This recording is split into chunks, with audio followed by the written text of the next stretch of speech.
Capítulo 4. Dice la escritura: cuando toda la gente hubo acabado de pasar, la semana pasada vimos que los pies tocaron el río Jordán y se abrió.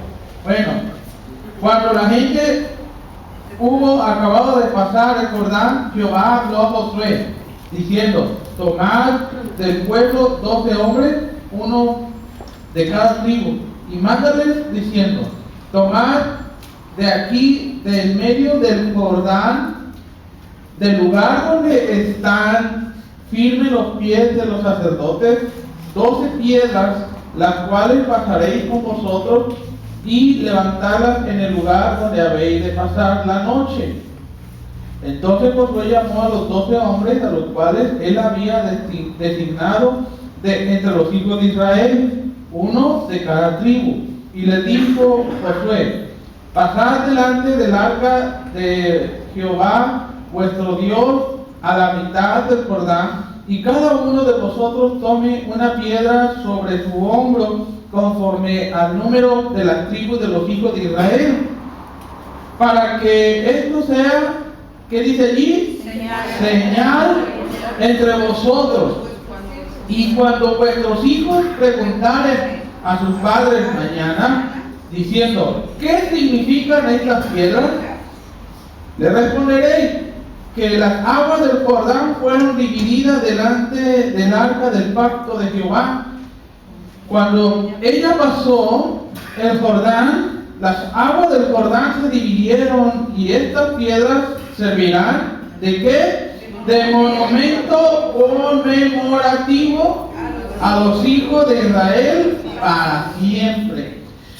Y los hijos de Israel lo hicieron así como Josué les mandó. Tomaron 12 piedras del medio del Jordán, como Jehová lo había dicho a Josué, conforme al número de las tribus de los hijos de Israel, y las pasaron al lugar donde acamparon, y las levantaron allí. Verso 9. Josué también levantó 12 piedras en medio del Jordán, o sea, allí en medio del cauce, ¿verdad?, del río, pero que estaba seco en ese momento, en el lugar donde tuvieron los pies de los sacerdotes que llevaban el arca del pacto, y han estado allí hasta hoy.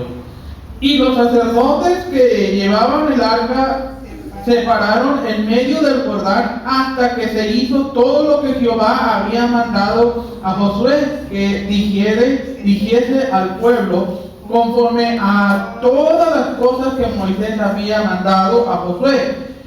Y el pueblo se dio prisa y pasó. Y cuando todo el pueblo acabó de pasar, también pasó el arca de Jehová y los sacerdotes en presencia del pueblo.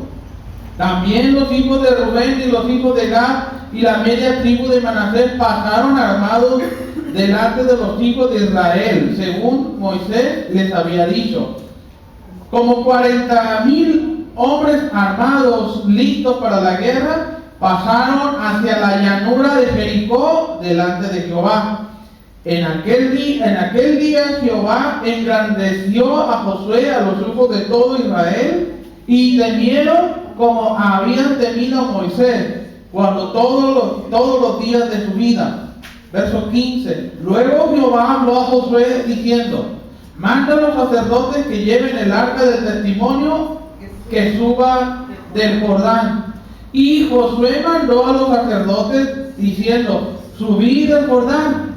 Y aconteció que cuando los sacerdotes que llevaban el arca del pacto de Jehová subieron en medio del Jordán, y las plantas de los pies de los sacerdotes estuvieron en lugar seco, las aguas del Jordán se volvieron a su lugar, corriendo como antes sobre todos sus bordes. Y el pueblo subió del Jordán el día 10 del mes primero, y acamparon en Gilgal, al lado oriental de Jericó. Y Josué eligió en Gilgal 12 piedras que habían traído del Jordán, y habló a los hijos de Israel diciendo: cuando mañana preguntaren vuestros hijos a sus padres y dijeren, ¿qué significan estas piedras?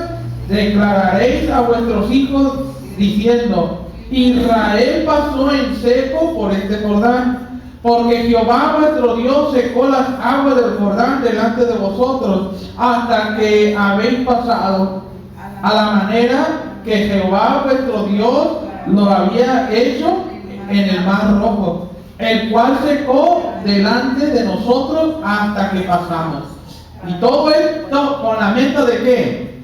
Para que todos los pueblos de la tierra conozcan que la mano de Jehová es poderosa, pero no solamente para los demás, sino que también para el mismo pueblo de Dios, para que temáis a Jehová vuestro Dios todos los días. Puede tomar su lugar.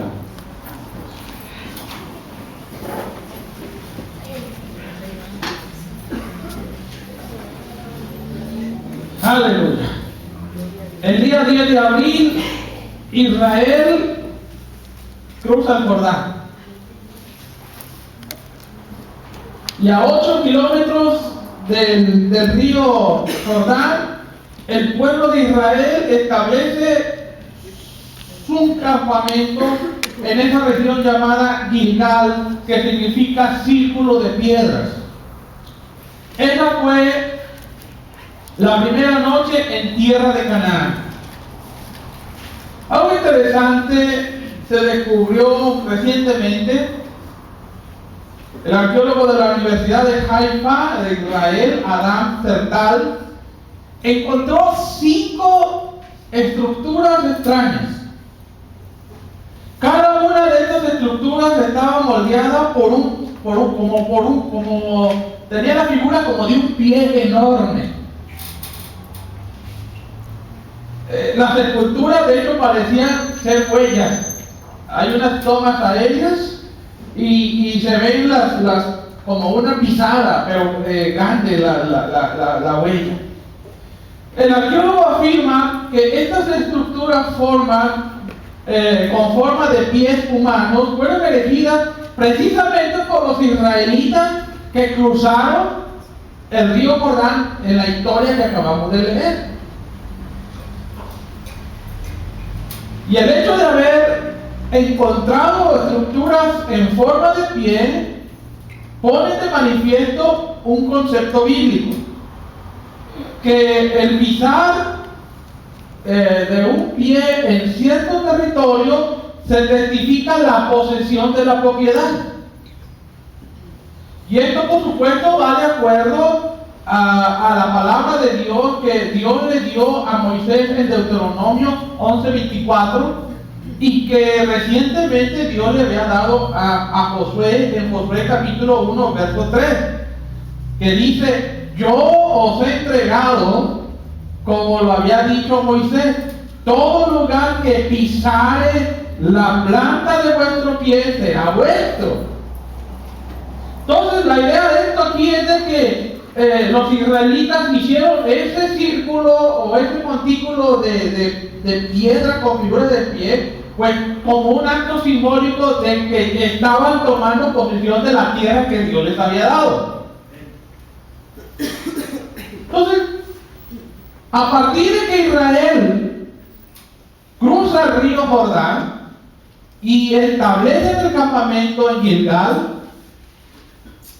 ese lugar se convirtió la base o el centro de operaciones de los israelitas ya contra las naciones cananeas. El centro o la base militar donde se reunían y de ahí estarían partiendo hacia los diferentes lugares de toda la tierra de Palestina. La arqueología bíblica describe a Gilgal, que es donde el campamento donde se estableció Israel saliendo del río Jordán. Dice la arqueología bíblica que Gilgal es un lugar majestuoso lleno de palmeras. Y ese campo abarca 5 kilómetros de ancho por 13 kilómetros de largo. Ahí fue donde Josué estableció el campamento de Israel. Y no es casualidad que 1500 años después otro siervo de Dios se paró en ese mismo lugar del río Jordán y comenzó a predicar las maravillas de Dios. Y ese hombre era un hombre, Jesús lo describió como que no ha habido otro hombre como él, y es Juan el Bautista. Este hombre se la pasó predicando precisamente en ese río, en el río Jordán, ese mismo río que había cruzado 1500 años atrás el pueblo de Israel. Dice la Escritura, y usted va a leer ahí en San Juan capítulo 2, capítulo 1, que Juan el Bautista estaba en el río Jordán predicando y diciendo que él era una voz que clamaba en el desierto. Dice que y deberíamos allanar los caminos para el Señor. Estaba proclamando la venida de Jesús el Mesías. Él era una voz en el desierto, preparar el camino al Señor. Y se dedicaba a bautizar y a predicar las buenas nuevas del reino. Ahora, la memoria, escuche bien, la memoria nos conecta con Dios. La memoria nos conecta con Dios. Y regresando a Josué, en el punto de la historia en la cual el pueblo de Israel está cruzando el Jordán, como hemos leído, Dios le dio la instrucción sumamente interesante a Josué. Hasta bien podríamos decir que Dios trató con la psique del pueblo de Israel, con el área psicológica del pueblo de Israel. Dios manda una acción psicológica, y es psicológica porque la instrucción tiene que ver precisamente para afectar la manera de sentir, la manera de pensar y el comportamiento tanto individual de cada persona de cada individuo, pero también tiene que ver en la colectividad de la nación.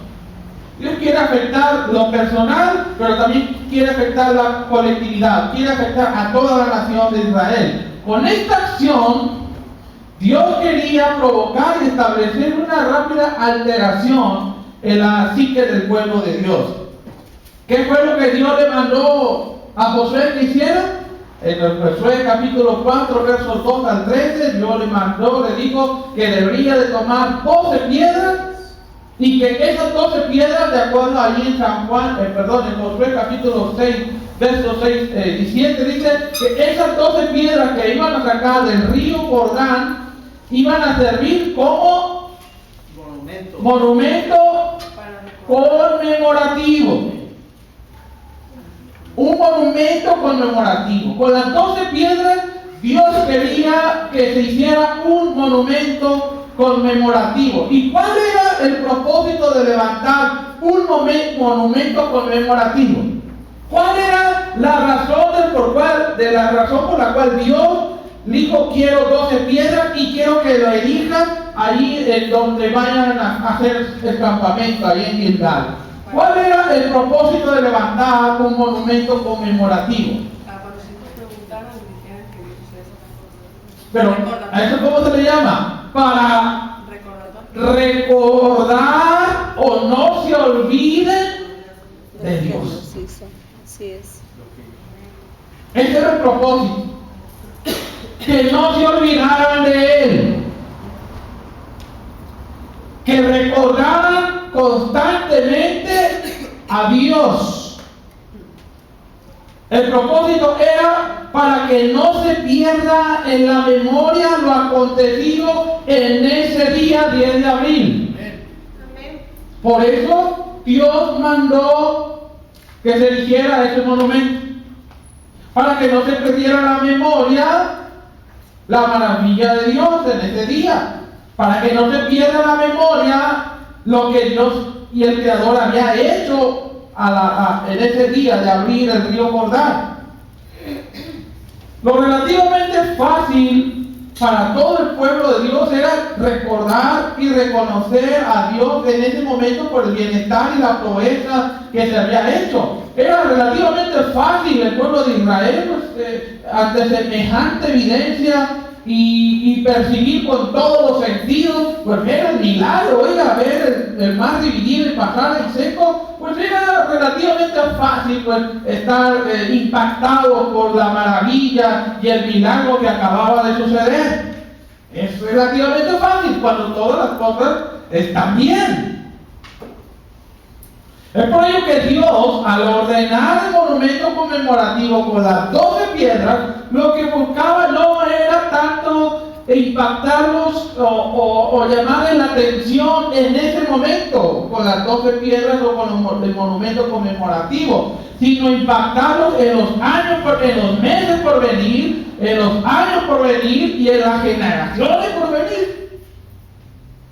¿Cuál era el propósito? Que se acordaran de Dios. Para el pueblo de Israel serían tiempos, los años por venir, para ellos serían tiempos en los cuales estarían enfrentando naciones militares más poderosas que ellos en lo económico, más poderosos que ellos en lo político, más poderosos que ellos, mejor estructurados, mejor adiestrados con ellos. Para el pueblo de Israel se venían años en los que se encontrarían en la disyuntiva si confiar plenamente en Dios y dejar que Él actúe, o confiar en algún otro medio, en alguna otra fuerza para poder salir adelante. Ellos en algún momento se iban a encontrar en esa disyuntiva.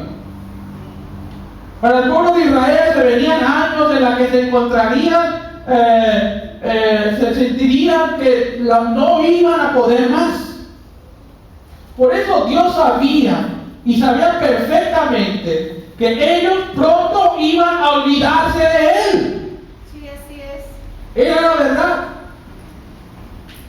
Pronto se iban a olvidar de Dios. Pronto se iban a olvidar del milagro del río Jordán, como Dios había partido el río. Pronto se iban a olvidar de lo que habían visto con sus propios ojos. Dios sabía que los hijos de Israel necesitarían iban a necesitar recordar su poder. Ellos iban a necesitar recordar su protección. Cuando fueran a enfrentar a los hititas, a los jebuseos, a los filisteos, a los cananeos, cuando ellos los fueran a enfrentar, Dios sabía que ellos iban a necesitar recordar al Dios que había hecho ese milagro. Por eso Dios mandó a hacer ese monumento conmemorativo, para que no se olvidaran de Dios. Él sabía que iba a necesitar valentía que proviene de saber quién es Dios, de lo que Él es, de lo que Él es capaz de hacer. Dios sabía que iba a llegar un momento que el corazón de su pueblo iba a desfallecer, pero cada vez que ellos pudieran ver ese monumento, esas 12 piedras levantadas ahí, cuando su corazón se sintiera desfallecido, angustiado, que ya no supieran qué hacer, y cada vez que vieran ese monumento, ellos recordaran que tenían a un Dios que estaba a su favor, y un Dios que los iba a ayudar, un Dios que los iba a auxiliar. Ellos podrían recordar, bueno, ese Dios abrió el río Jordán, hizo un milagro, hizo una maravilla, pues Dios lo puede hacer otra vez hoy. Si Dios lo pudo hacer ayer, Él lo puede hacer hoy. Por eso para Dios era importante ese monumento y ese montículo de piedra, porque sería una conmemoración, sería un recuerdo de la fidelidad de Dios para ellos. Ese monumento de piedras, ese montículo de piedras sería un recordatorio de que Él no los iba a abandonar, sino que los iba a bendecir, los iba a ayudar y les iba a dar la victoria ante cualquier enemigo que tendrían que enfrentar. Por eso Dios te mandó a elegir eso. Ahora, los memoriales, o ese montículo, o ese monumento, ¿qué son? ¿Y qué es lo que nos enseña? Miren, por memorial se entiende todo aquel monumento, construcción o edificación que se erige con el objetivo principal de que ejerza en la memoria o hacer refrescar a la memoria algún hecho o algún evento en particular. Por eso se eligen cosas. Usted ve ahí monumentos, ¿verdad? Y ve ahí la imagen de alguien. Eso hace recordar pues alguna hazaña de ese personaje. Para eso se eligen. Los memoriales o los monumentos son signos especiales de intervenciones. Ahora, bueno, acomodándolo a lo bíblico, cada vez que Dios hacía alguna proeza hacia alguno de sus siervos, por lo general ellos levantaban un altar o un montículo de piedras que sirviera como memorial. Eso lo podemos ver, por ejemplo, con Abraham. Cada vez que Dios hablaba con él y hacía un milagro, una proeza, él levantaba un montículo, un memorial, para que cuando volviera a regresar o pasara por ese camino, pues ese memorial le iba a recordar a Abraham el poder de Dios y el favor de Dios para su vida. Entonces, esos monumentos, esos montículos de piedra servían, nos recordaban la intervención divina sobre las vidas humanas y la conmemoración de algún evento o circunstancia, afirmando un recuerdo especial. Entonces, al elegir esos monumentos de piedra sería un signo o una marca del compromiso que Dios tiene con su pueblo. Esa sería una marca o una señal de cómo es Él y que solamente Él puede hacer las maravillas como ningún otro los puede hacer. Entonces, las memorias en la psique humana, las memorias y los recuerdos son poderosos. Son poderosos. Las memorias que usted tiene, los recuerdos que usted tiene, son capaces de hacer vivir momentos que sucedieron hace años o muchos años atrás. Si usted activa la memoria y comienza a hacer algún recuerdo de algo, pues comienza a vivir pues esos momentos. Las memorias tienen mucho poder, ejercen mucho poder sobre las personas. Los recuerdos o las memorias son capaces de despertar sentimientos y emociones del pasado. El recuerdo es como volver a pasarlo por el alma. Los recuerdos es volver a pasarlo por los sentimientos, es volverlo a pasar por las emociones. Esos son los recuerdos y son poderosos. Así es. Y Dios, en su infinita sabiduría, por supuesto, conocedor de la estructura del ser humano, presta tremenda importancia a este hecho de la memoria. El Creador quiere que cada uno de ustedes, mis amados hermanos, tenga siempre en mente, que constantemente lleve en su mente, lleve en el pensamiento, lleve en su corazón, y que no se olvide de lo que es Él, de lo que Él ha hecho, pero algo sumamente y mucho más importante y relevante para nosotros, y que debemos de tener en nuestra memoria, es recordar que lo que Él puede hacer. Así es, aleluya. Uno debe de recordar lo que es Dios, lo poderoso que es Él, amor, bondad, misericordia, perdonador, de justicia, protector. Uno debe de recordar la personalidad de Dios. Uno debe de recordar lo que Él ha hecho en su pueblo Israel, ha hecho en nuestra propia vida. Pero algo sumamente importante que nosotros no debemos de olvidar es lo que Él es capaz de hacer todavía. Es lo que debemos de recordar. Porque a veces pensamos que Dios ya no es capaz de hacer algo el día de hoy.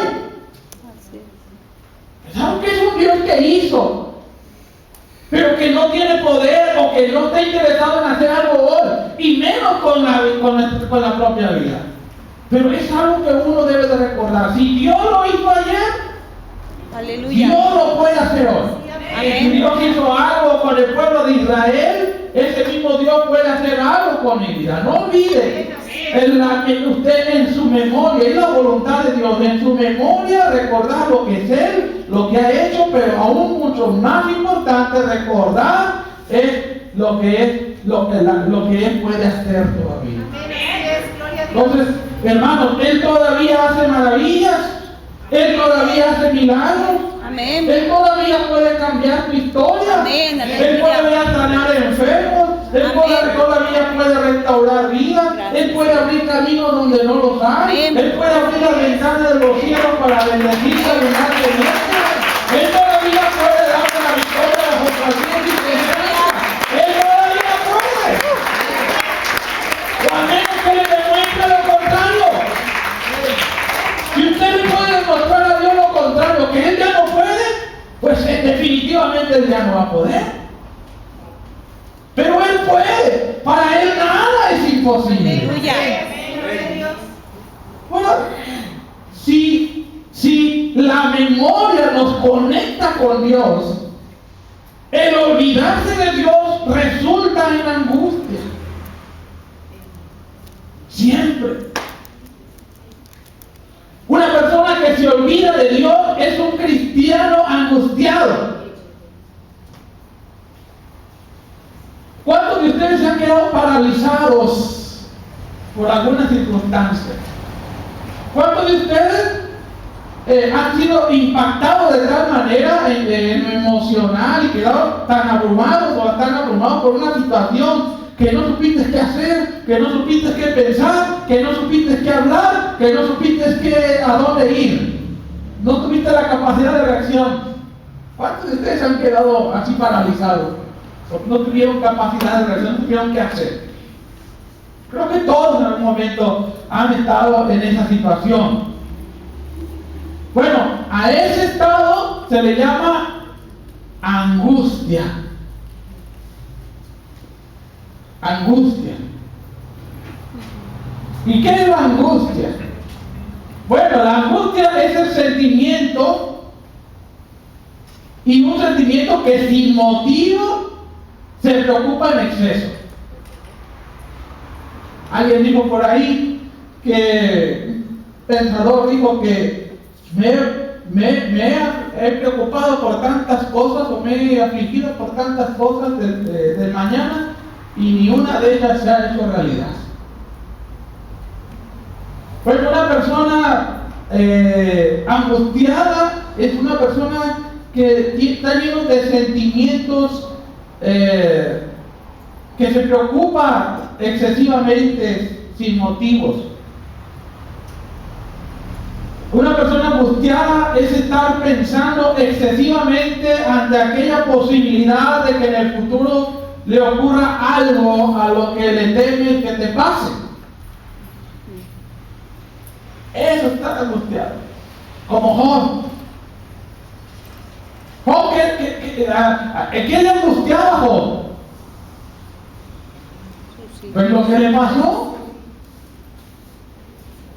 Bueno, una persona angustiada es aquella que ve esa posibilidad en el futuro que algo de lo que le teme le pase. Una persona angustiada es una persona que es estrecha, limitada, es una persona que está incapacitada para actuar, está paralizada. ¿Sabe? Hace tiempo yo escuché esto y nunca lo olvidé. Y eso lo escuché cuando estaba aún más joven. Hace muchos años. Escuché esta frase, que cuando los cristianos están angustiados hay un parálisis del análisis. Parálisis del análisis. O sea, es un estancamiento sufrido cuando pensamos en exceso.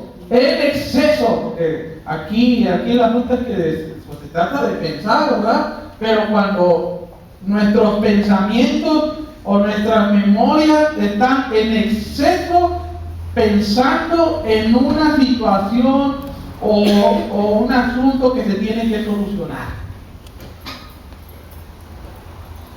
Y precisamente debido a esa falta de acción, parálisis del análisis, es una persona que no toma la decisión. Deja que las cosas permanezcan así como están. Y puede pasar largo tiempo y esas personas por lo general sufren y sufren y sufren y sufren aún más y sufren aún mucho más. Son angustiados, están angustiados.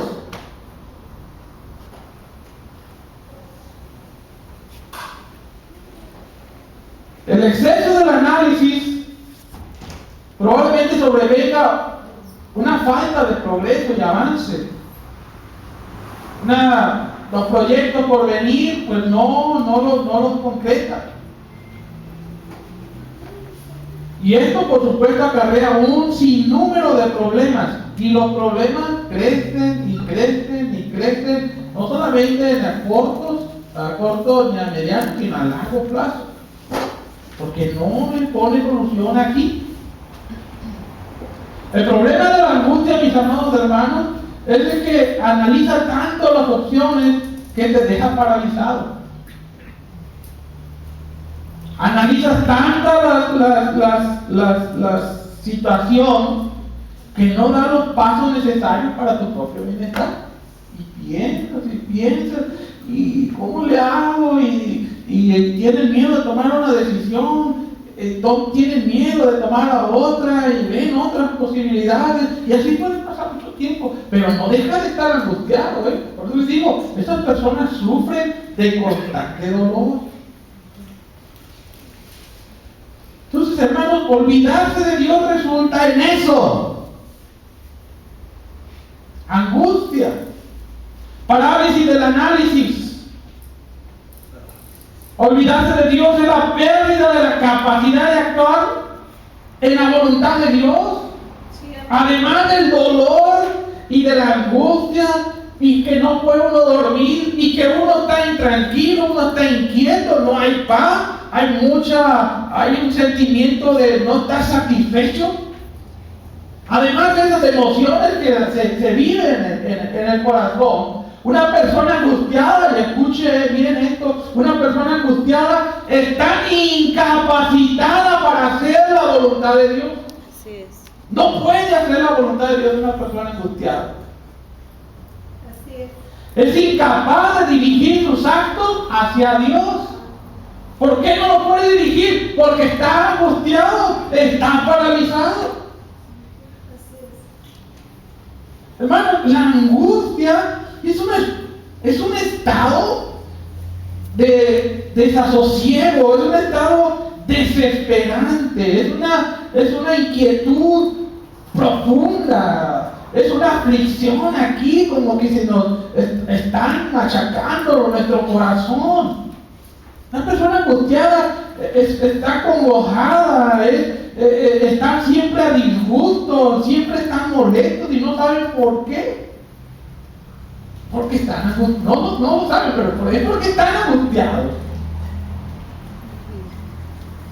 Es por ello, hermano, que cuando alguien está controlado por la angustia, ¿sabe lo que pasa? Se coloca fuera de la voluntad de Dios. Es como si se pusiera, este es el camino de la voluntad de Dios, pero una persona que está angustiada toma un camino alterno y camina por ese. Sí, así es.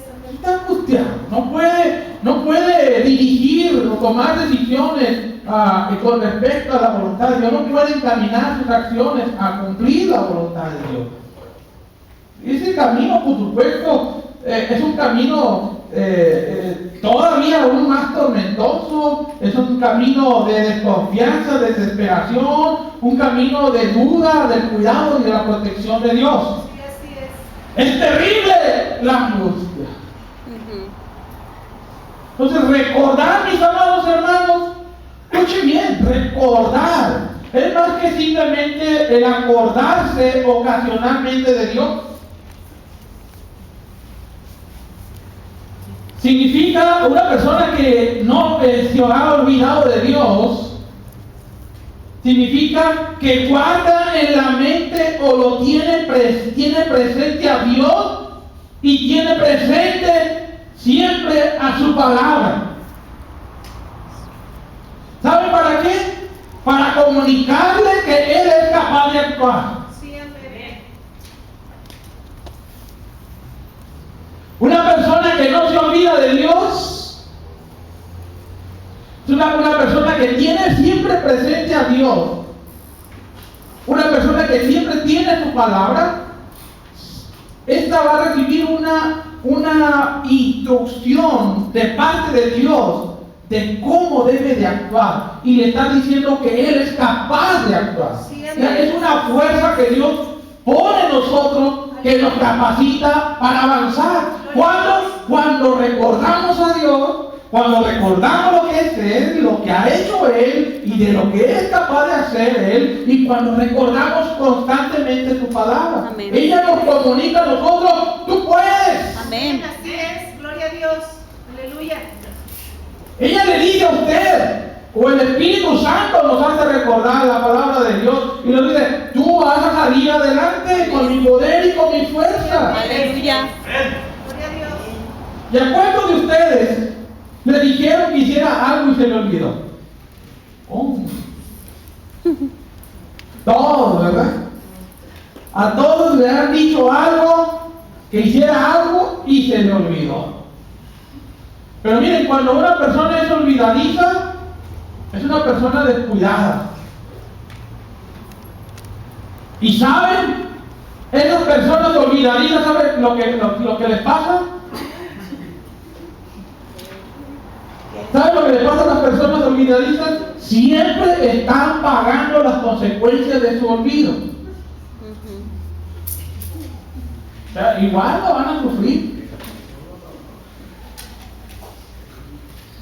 Alguien dijo que el ser humano es la única especie viva sobre la tierra que tropieza 2 veces con la misma piedra.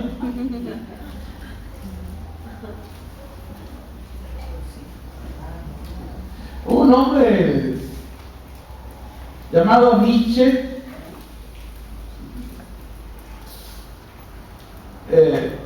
ateo declarado, confeso, él decía: bienaventurados sean los olvidadizos, ya que vuelven a tropezar con la misma piedra. Pero el que tiene memoria, hermanos, el que tiene memoria de algo, siempre determina y siempre actúa. No se espera. Es por ello que el salmista David dice ahí en el Salmo 105, dice: acordaos de las maravillas que ha hecho. Amén. Aleluya. Una persona olvidadiza es negligente y descuidada, no hace lo que tiene que hacer y paga las consecuencias de sus actos. Pero una persona que no se olvida, ¿qué es lo que hace? Determina y actúa. Sí, amén. O hace lo que sabe que tiene que hacer. Y no andan ahí y hacen. El salmista David dice: acordaos. O sea, hagan memoria de las maravillas de Dios, hagan memoria de lo que Él ha hecho y actúen de acuerdo a ello. Amén. Aleluya. Gloria a Dios. Porque, ¿saben? Dios espera que cuando usted recuerde lo que es Él, lo que Él ha hecho, y usted recuerda lo que Él es capaz de hacer, Él espera que usted actúe de acuerdo a su voluntad. Sí, amén. Así es. Pero una persona olvidadiza no actúa, no camina en la voluntad de Dios. Pero alguien que recuerda, se mueve, recuerda las maravillas de Dios, recuerda el poder de Dios, recuerda lo portentoso que es al Dios a quien servimos, recuerda lo que es capaz de hacer. Amén. Y actúa en consecuencia, actúa en fe, actúa confiando en Dios, actúa buscando más el rostro de Dios, actúa más en oración. Así Gloria es. a Dios. Así es. No está paralizado, sino que conduce sus acciones, conduce sus actos, conduce su vida todavía hacia la voluntad de Dios. Amén. Mira, el Salmo 151.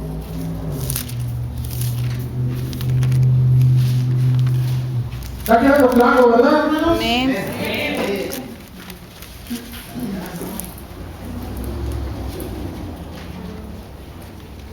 Perdón, es el 105. Ahorita leímos el Salmo 105.5. Dice, acordaos, ¿verdad? Sí. Dice, acordaos de las maravillas de que Él ha hecho, de sus prodigios y de los juicios de su boca que son verdad. Pero vean los versos anteriores. ¿Qué es lo que se supone que deben estar haciendo esas personas que se acuerdan? A ver, el 105.1. Dice, alabando a Dios, no quejándose de Dios. Aleluya. Una persona que está recordando el poder, la gloria, la magnificencia de Dios, ¿qué es lo que hace? Inevitablemente va a alabar a Dios. El verso 2. ¿Qué es lo que hace? Cantar. Le canta a Dios con salmos. ¿Y qué es lo que hace? Habla de todas sus maravillas. Aleluya. Y no va a estar diciéndole a todo el mundo lo que le va a pasar, lo que las calamidades y las desgracias que están esperando que le paguen. No, que mi vida ya no tiene solución, y que yo no sé qué va a pasar, y que este gobierno, y que la economía, y que mi matrimonio, mi vida, el trabajo, el dinero, los hijos. Déjese de cosas y comience a hablar de las maravillas de Dios. Amén.